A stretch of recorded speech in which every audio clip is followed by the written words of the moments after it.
So a lot of people ask, what if they build a model with a modification kit, but maybe they didn't do a good job in other area. So what do you say? So we based our rules off of IPMS rules standards first, right? Mainly build standards. So quality of build is the biggest thing we focus on. And that's first and foremost of our judging criteria is based off of build skills. So we're talking about seam lines, we're talking about paint mistakes, we're talking about the decals that are film not showing up properly. We're also talking about how everything goes together. So if you make modifications, those points are added after we do all the main judging. So our category for judging, we split it up into 4 main categories. We have build skills, we do finish, we also do technical, and we do presentation. So for build skills, this is your seam lines, this is how well you paint, this is how well you do your decals, the panel lines, whatnot. So when you're doing modifications, that goes into build skills, because when you're gluing something together, if you're gluing the modifications sideways or off, right, we'll see that when we're looking at that. So that goes to build quality. So when you're painting some of these, and you make a modification, you paint it, sometimes you'll see the mistakes when you do the painting as well. So the points are knocked off that way. So granted, when we go to technical skills, you'll get more points for technical, but then you might have gained those points because you lost points on your build skills. But if you built perfectly, there's no mistakes in your build, and then you add modifications to it, you're having that much more points versus someone that only built a standard kit without any modifications, but the standard kit is built perfectly. Now the goal is, when you're building a kit, you're building perfectly, right? So we look for the perfection in the kit, but we also understand that since this is Gundam, we also have various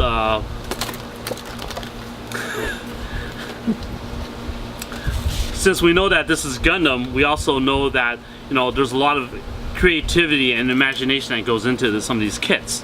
So we want to award that, the creativity. We want people to think outside of the box when they're building. So modifications and LED, add additions to LEDs, or additions with LEDs, additions with electronics, stuff that moves, that's gonna just add along the technical lines. But then if you're adding all that stuff but you build poorly, that's gonna balance that out. Hey, what do you think you're doing? I'm building Gunpla. Who taught you how to do that? I learned it from you, okay?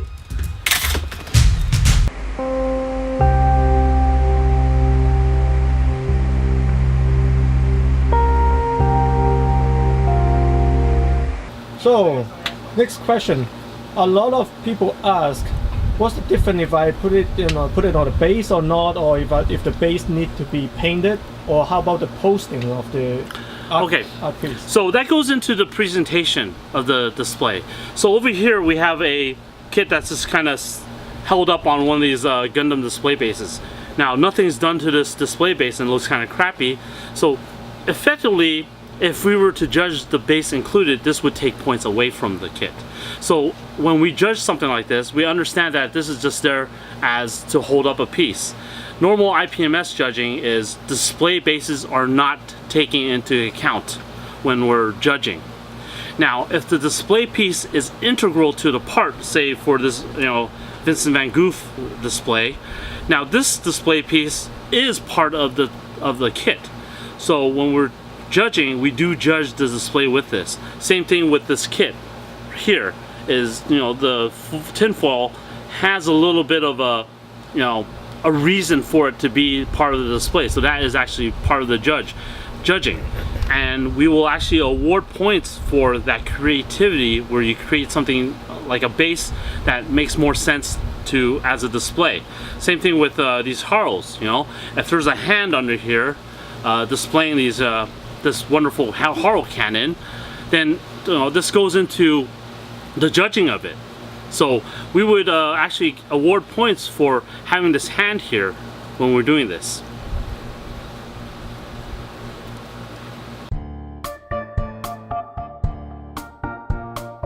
Look at these seams. Look at this pose. Look at this gun. Look at this mono eye. I'm pretty sure the hoses are upside down. Look at this mono eye. But it's the best thing I've ever First seen. place. See Xeon, baby!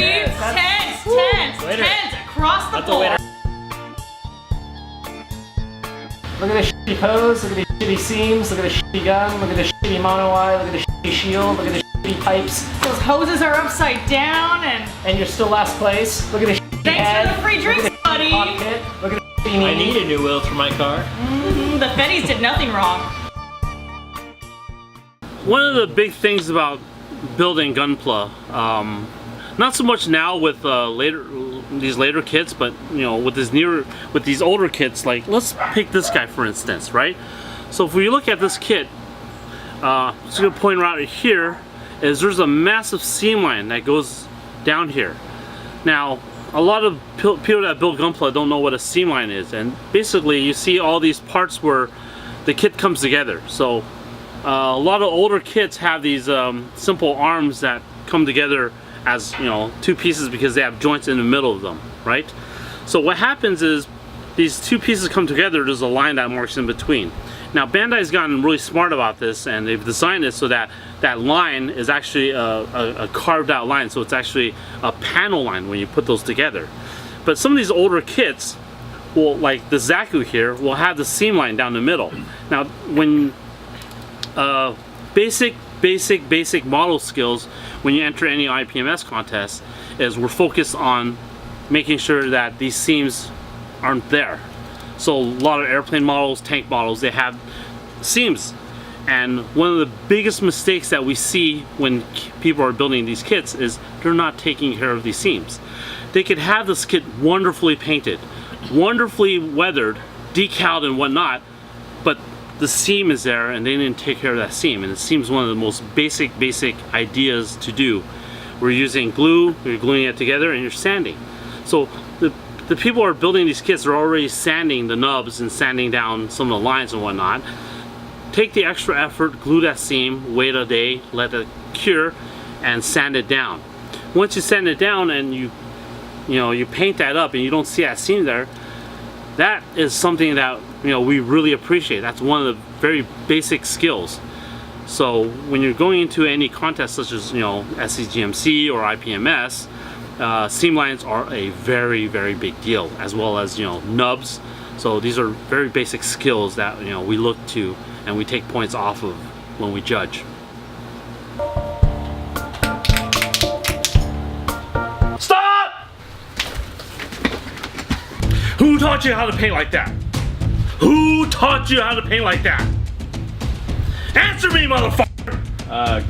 Can I leave now? No! Haven't you heard of Gunpla? So, our fourth, topic that we talk about is called presentation. Now, you look at this, and look at this kit. There actually is some thought put into posing. Now, as these things are flying out because it's windy, posing is a big deal because these kits are actually very posable, unless you built a resin kit which is not posed. But your typical resin kits are actually designed and posed so that it's more of a dynamic pose. So since these are movable, you want to be able to make it look not shitty. Put the legs out a little bit, put some bend in the knees, and it's as simple as this will net you a couple of more points versus something that looks like this, barely even posed. So if you have something that's standing very static, it's a robot. It needs to have some kind of action in it because it has joints, it is movable. We expect a level of posability with that. So along that line, there's a presentation effect. So this goes into that whole presentation points. We'll give more points if two kits are built exactly identically the same, basic build skills are there, technical skills are there, finishing skills are there, but it comes down to presentation. One kit's going to be posed better than the other kit. That's going to catch our eye, and we're going to appreciate that the modeler went into thinking about this and presented the model the best they could do, so we award points for that. This is Clem drinking. Yeah, it is. So a lot of times we get the question, where does my kit fit in? Am I a beginner? Am I advanced? Am I expert? So we have judges on hand at the show that when you're looking at the kit, they'll see your kit and it'll determine whether you belong in the beginner category, advanced category, or expert category. So majority of the people are going to be intermediate, advanced level. You know, they've been building models for a while. Maybe this is even their first competition. So some people that will come to our show, this is their very first competition, but they've been building for 15 years. So they actually have the skills to be part of the advanced or expert levels. So what really determines beginner level versus expert level is just your build quality. We're going to look at the kits and see that how you build, and we will categorize you so you're competing amongst your peers. You know, we don't want beginners competing with advanced players because it's just not fair. You're not playing on a level playing field. Now, people that have won in beginners, they're encouraged because they're at the very top of that beginner category. They should move up to advanced level. Now, year after year, we've had several people that build at beginner and they've moved up to advanced, they've moved up to expert. So determining what level you build at, you definitely know how well you build. I mean, if you've never painted before, you're just snapping kits together, and maybe you do some panel lines, maybe you do some stickers, maybe you do some weathering, you're a beginner level. Now maybe you've started painting, you're hand painting, but this is your very first kit you've painted, maybe you've spray painted for the first time, you're still probably in the beginner level. And then it's when you start taking care of the seam lines, it's when you start taking care of the real weathering, the real modifications, the battle damages, or building a diorama and whatnot.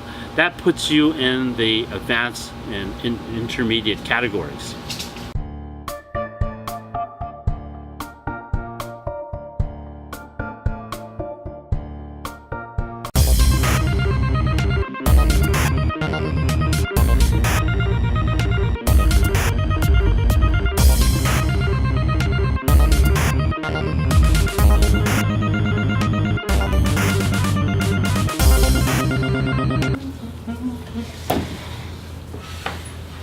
Hey, what you got doing there?